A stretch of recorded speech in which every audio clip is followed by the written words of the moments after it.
Bonjour à tous et à toutes. Alors je reviens vers le TP numéro 3. C'est le TP sur configuration des commutateurs switch. Ce qui concerne cette partie-là du TP, ce qu'on va voir, on va voir la configuration par défaut d'un commutateur, comment créer une configuration de base, donc tout ce qui est sécurité sur console, terminal, et voilà, mode sécurisé. On va voir la RAM, les informations qui se trouvent sur la RAM, sur la ROM. On va enregistrer les fichiers de configuration sur le NVRAM, donc sur la mémoire ROM. Et puis voilà. Donc on va se lancer, on va commencer par réaliser cette configuration. Donc on va mettre deux switches.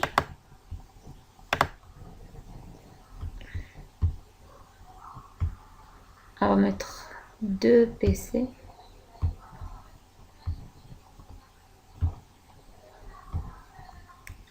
Et on va mettre le câblage. On va câbler les deux switches ensemble et les machines au switch. Voilà, donc on a réalisé cette configuration. Ce TP-là, il est retiré par la documentation publique de Cisco, donc c'est un TP élaboré par Cisco. Ce qu'on va faire, on va commencer par vérifier la configuration par défaut. Donc on va faire un show running configure. Donc on va ouvrir un des switches, on va en mode CLI, on va faire un enable. Donc on rentre en mode privilégié. Après on va faire show running configure. On va voir la configuration actuelle, donc la running configure, donc la configuration qui se trouve actuellement sur la.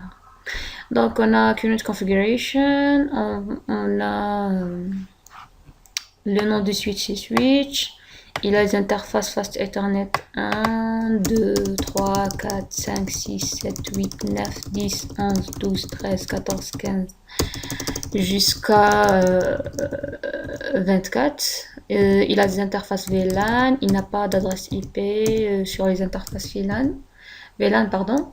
Il a des lignes VTY de 0 à 4 avec un login pour l'accès Ethernet. Il a des lignes VTY sur 5 à 15 aussi, donc il a de 0 à 15 lignes VTY. Donc voilà la configuration qui se trouve par défaut sur le switch. Donc combien d'interfaces Ethernet le commutateur possède-t-il? Donc il a 24 gigabits, on n'a pas vu, donc sur ce switch là il n'y a pas de gigabits, donc c'est 0.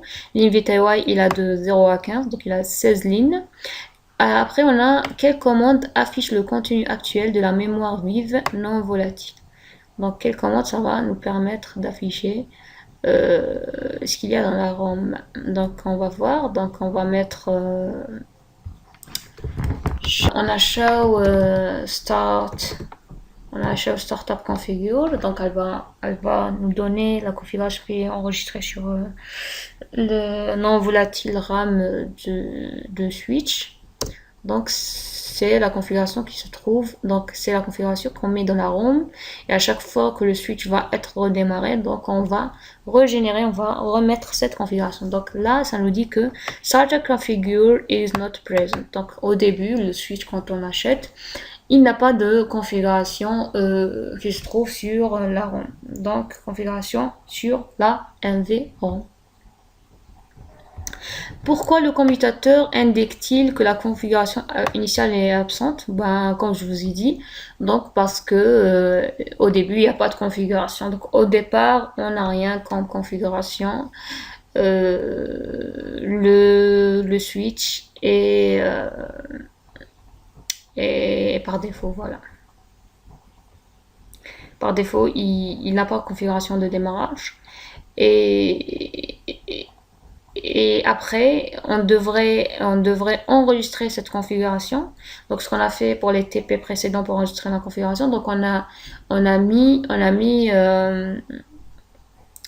copié la configuration qu'on faisait du running configure, une configuration qui fonctionne, vers la startup configuration. Donc, de la RAM vers la ROM, on copie la configuration. Alors, on vient vers la configuration de base d'un commutateur, donc la deuxième partie. Donc, ce qui est demandé, on va attribuer un nom au commutateur. On va sécuriser l'accès aux lignes console. On va vérifier que l'accès à la console est sécurisé. Ensuite, on va sécuriser l'accès au mode privilégié. Donc, ce qui est demandé, on va faire donner un nom à notre switch. Donc, on va faire un enable. On va rentrer dans la configuration, donc configure. Et là, on met la commande point d'interrogation. Ça va nous permettre de voir les commandes. Donc là, on a hostname. Donc hostname, ça va nous permettre de changer set systems network name. Donc on va changer le nom des switches. Donc on va mettre hostname S1. Donc on va le nommer S1. Et là, on voit qu'on a changé le nom à S1. La prochaine étape, il est demandé de sécuriser l'accès à la ligne console. Donc, on va faire line console 0. On va mettre point d'interrogation pour voir les commandes. Tac, tac, tac. On a la commande password et on a la commande login qui permet de enable password checking, donc activer la configuration par mot de passe. Donc, on va faire password. On va mettre 1, 2, 3, 4 comme password. On va mettre un login pour activer la configuration. Et voilà, on a configuré la configuration la ligne console. La question qui vient après, vérifier que l'accès console est sécurisé. Donc, on va faire des exits partout. Exit, voilà. Exit. Et là, on va entrer. Là, dès qu'on rentre dans la ligne console, donc S1 console 0 is now available. Donc ça nous demande user access verification, donc ça nous demande le password. Donc on a activé la vérification par mot de passe à notre accès, donc à notre console. Donc 1, 2, 3, 4, je tape le mot de passe, je rentre. Encore enable. Voilà, donc on va accéder au mode privilégié, donc on va faire un enable. Et là, on va aller dans la configuration. Alors, on rentre dans le mode configuration de ligne. Après, ce qu'il nous demande, c'est de... on va sécuriser l'accès au mode privilégié. Donc, on va aller dans la configuration terminale et on va faire enable password. Donc, on est sur la configuration terminale. Donc, on va faire enable password. On va mettre 1, 2, 3, 1, 2, 3, voilà. Ça a été choisi. 1, 2, 3. Par la suite, on va faire un exit. Faire un exit.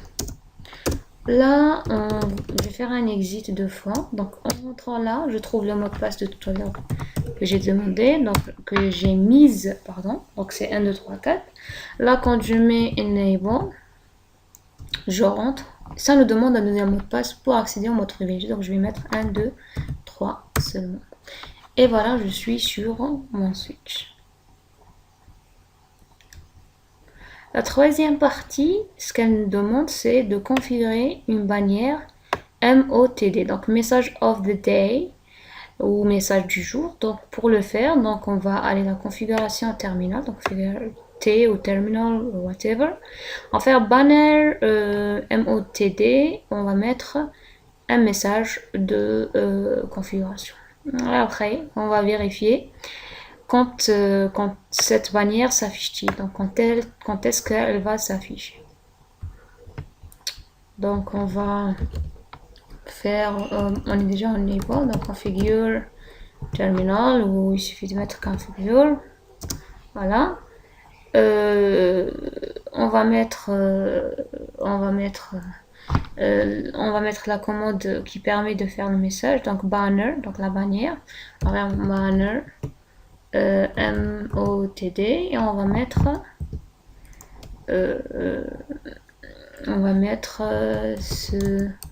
ceci est un accès privilégié. Voilà.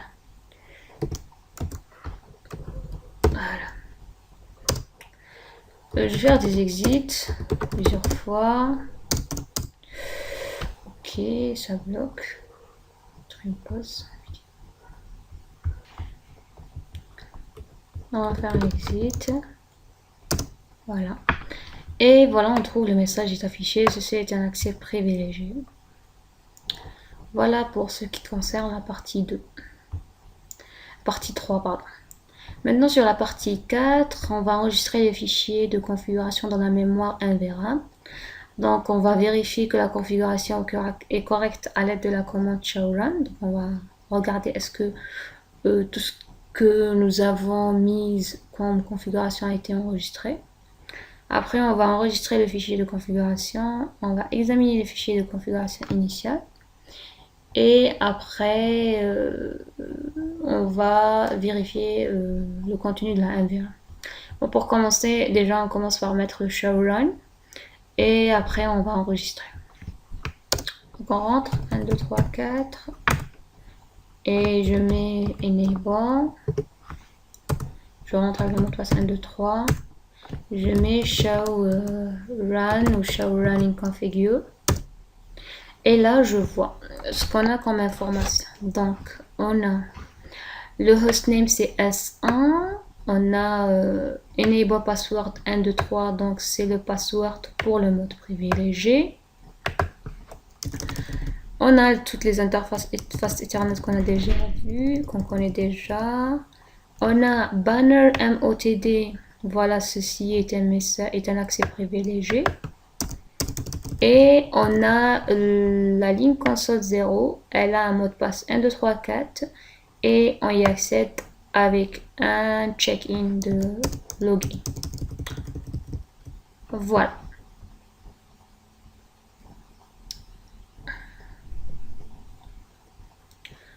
Maintenant, ce qui est demandé, enregistrer le fichier de configuration. Donc, on devrait enregistrer le fichier de configuration.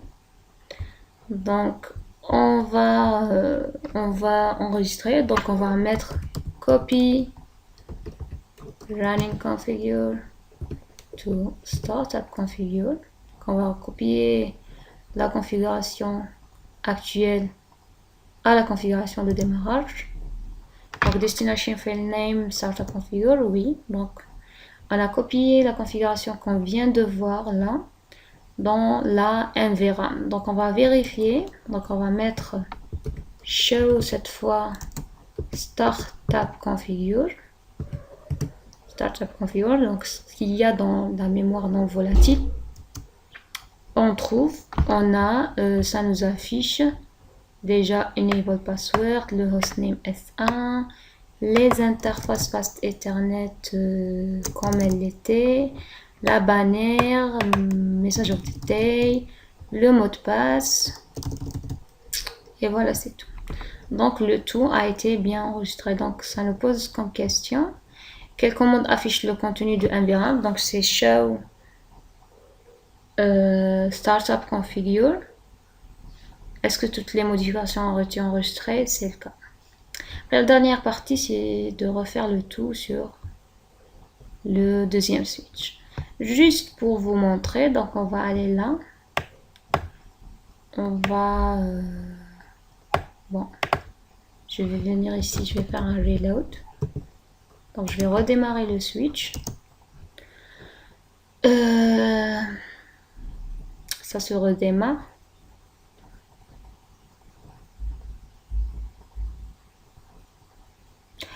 Là, il a redémarré. Donc, dès que je rentre, il me demande le mot de passe. Donc, le tout a été très bien enregistré. Donc, je mets le mot de passe. Voilà.